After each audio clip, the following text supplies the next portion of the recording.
Alright, so just now, or like an hour ago, as you can see, the Incredibox team made another newsletter responding to the whole situation regarding the previous newsletter about the APK and .exe files and, this whole situation about, how Incredibox is dying and whatever. I did read this to understand, what they're trying to say, and now let me read it for the video. Dear modders, as you may know, we don't speak up often. We only communicate when we have something new to share about the project. However, today, due to unfair accusations and the methods that have been used, we feel the need to express our sincere feelings. After that, we won't talk about it anymore.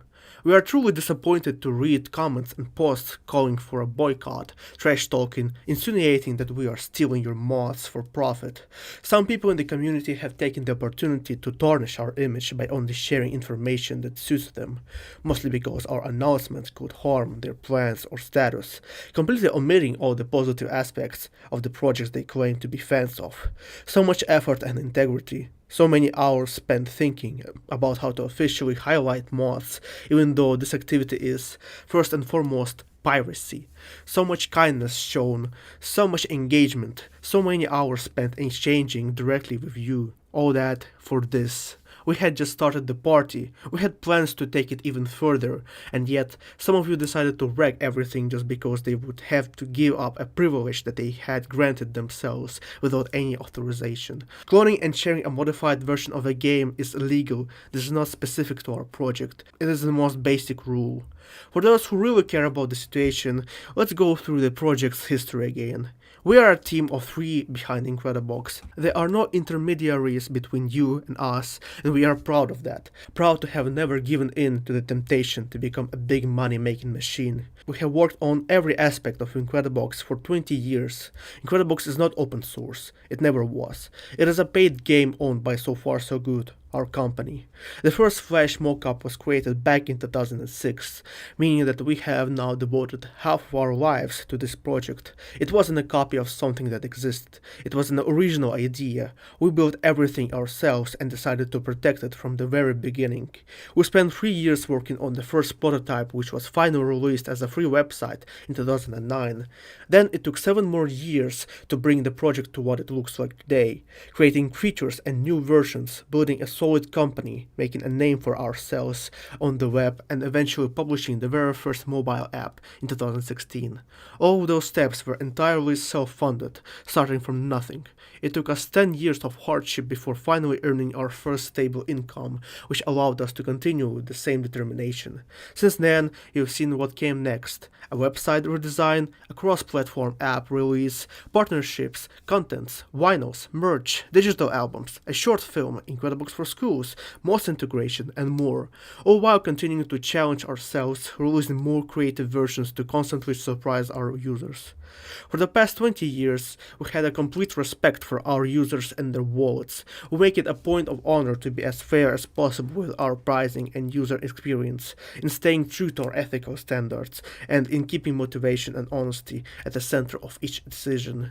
We received offers from investors to grow bigger, proposals to gain market share and make user retention, which we have always refused. We never gave in to the temptation of easy money, even when times were tough. We have always chosen quality over quantity, creativity over profit, passion for a fair job well done over financial gain. Since day one, we have always done our best to put users first while trying to keep the project financially sustainable. This project reflects who we are. Yes, we have a business model. It's a one-time paid app. And yes, we think it's totally fair to ask users who want to enjoy it for life, with or without mods, to buy it. Yes, modding is a hobby, and no, we have never taken advantage of you. You were free to start and you were free to stop whenever you want. But as long as you play around Incredibox and mods, you have to fully understand and accept our rules. There's just a normal pact between us. The single payment isn't about taking more from you, with or without mods. The app's price is exactly the same, but it's about rights and making sure the project can keep living and growing. Calling us greedy is dishonest. We just want to remind you of a few facts so that everyone can form their own opinion. Part of the game has been free since day one on our website through the demo. The paid app contains 9 versions and mods, cost a one-time payment of $5 for life. Every update or new version are free, and we do $1 flash sales regularly so that the less fortunate players can still enjoy it. There are no in-app purchases, no ads, no dumb reward systems, no retention tactics, while 90% of the market goes that way. We never release draft versions quickly made just to make profit. We donate 100% of the revenue from Incredibox for schools to charities that support disadvantaged kids, and we offer free licenses every week. We read every single piece of feedback while most companies use bots to interact with their users. During the Sprunky craze, we could have easily jumped on the trend to make profit, but instead we chose to focus on our game. We took legal actions to remove content farms and opportunists while carefully whitelisting your mods and websites one by one to protect you. We could have simply banned the modding practice 5 years ago, but we decided to trust you until we found a proper legal way to make it work. We put in a massive effort to bring you along with Mod.io, taking on a ton of technical and legal work to make the modding practice compliant with our general terms of use. We open up our assets through the Modbox, revealing to you part of our recipe. We've been sharing your mods on our socials. We have personally encouraged you, shining a light on you and making sure every modder involved received proper credits. We trusted you by letting you upload your mods directly to Mod.io without requiring our approval by checking source checkbox, so you can manage your release dates yourself.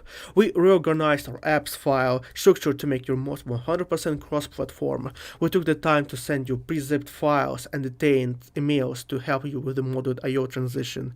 As we write this, we're still improving the Modbox and app, preparing more assets and finding ways to better highlight your mods.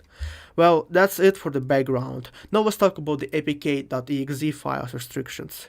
There was nothing new in our last announcement. We haven't hidden any of this information in the past. The rules were clear and unchanged since the beginning of the project, yet some of you decided to continue this practice, granting themselves rights they never had, pushing the boundaries of what is tolerable a little further each time. 1 month ago, after inviting some of you to be the first testers on Mod.io, we sent clear answers about apk and exe files. With Mod.io, we found a fair solution that allows you to keep making mods legally, but some reactions have been really bold and full of contradictions. Some pretend that modding should remain free for everyone, but they want to be rewarded. Some claim it's a fan hobby, but they already make money through indirect business. Some pretend to be part of the Incredibox family, but they don't want users to pay for the app, which allows them to play mods forever. If we authorize the use of an Incredibox mods launcher, what is the purpose of the official app? Honestly, if you could make money from it, would you continue to advocate for free creativity? What kind of modder prefers to spread to his audience an illegal version of his favorite game instead of the official one? We're terribly disappointed, but at least it helps us gain a clearer understanding of certain motivations. Anyone looking for something more than just modding for fun is following the wrong quest.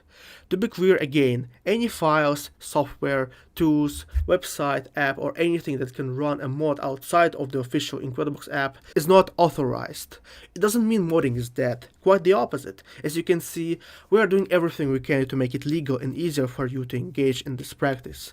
We did a meeting with the Mod.io team, and this platform has a lot of potential, but it means you will have to change your habits by moving your mods there and reorganize yourself. We have a guide section on Mod.io. Go ahead, publish tutorials, and help a larger audience to create better and better mods. The possibility of building a stronger modding family is right here. If you want to see improvements and new features within the official app, send us feedback and we'll do our best as we always did. Official modding on Incredibox could become something bigger. It can be the start of something great, as long as you respect the deal. Now it's up to each person to decide whether they want to be part of the adventure or not. Take care and take it easy. The Incredibox team. So, I am conflicted. Because in some way, I do agree with the Incredibox devs on here. Like, there are a lot of really contradicting points that the community has been speaking, and maybe sometimes I even say it's something similar to that, but just that a lot of people were repeating. And I have also like stated in my previous video that Incredibox modding is like a hobby, and it shouldn't be like getting paid. Well, I'm only getting paid through the YouTube stuff and like by covering mods and just sharing them overall. Like that's a bit of a different thing, and I have always been doing this, like sharing Incredibox stuff for a while, and now it's just sharing mods that are related to Incredibox. And a lot of hate that the Incredibox devs are receiving is pretty unjustified, and just a backlash because people don't understand who they actually are. Like I have been speaking with the Incredibox devs for a while, like for like a couple of years, and they are very honest and they are very like ready for the feedback. But with this part, yeah, they're not gonna change their ways, and I don't know how to feel about it because as of now, the Incredimods feature is very flawed. Right now, if you go to mod.io, you will see a lot of like very cool mods and stuff, but also there are a lot of spam mods that are just trash. They're just very unusable, and they're not even like Incredibox mods. They're just like some people reported the scratch stuff on it for some reason. And despite the low quality of some of the mods, the Incredibox team actually adds them to the main app. Like there was this mod that has only like 4 characters, and it's a concept and not like actual like full versions. But they added into the Incredimods. So the quality bar for Incredimods seems to be very low, and I don't really understand why Incredibox team doesn't actually check for the high quality stuff and just allows almost everything. And yeah, the mod files that we have, as I said, they're very flawed, and the reason why a lot of people are kind of mad of their decision to not allow any like tools, even though previously they allowed, is that the RAM's modding build is much more better than Modbox. And I don't really understand why they can't just collaborate with RAM on like inputting a lot of like code that she made, like her original code, not that the Incredibox team made, into the Incredimods, so the app would be better. I hope Incredibox team will actually improve on the Modbox, but I don't know. I don't really feel like making mods on this specific app as of now, because I currently have like a mod called Too Much Tomfoolery, which is absolutely not fitting for the Incredimods at all. So I don't really know what to do. Like this mod is almost finished, and what I'm gonna just throw it away because Incredibox team decided to make new general terms of usage.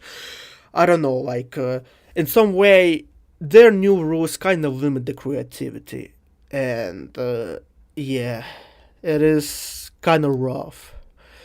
I hope Incredibox team will still like try to ways to maybe collaborate with like modders like RAM to like do something about it, because as of now, the Incredimods is not really that good of a platform. So yeah, that's what I said. Like tell me your opinion in the comments and what you think. But as you have read, the Incredibox team is not gonna get back to this topic again, I think. Yeah, that is a bit disappointing, honestly.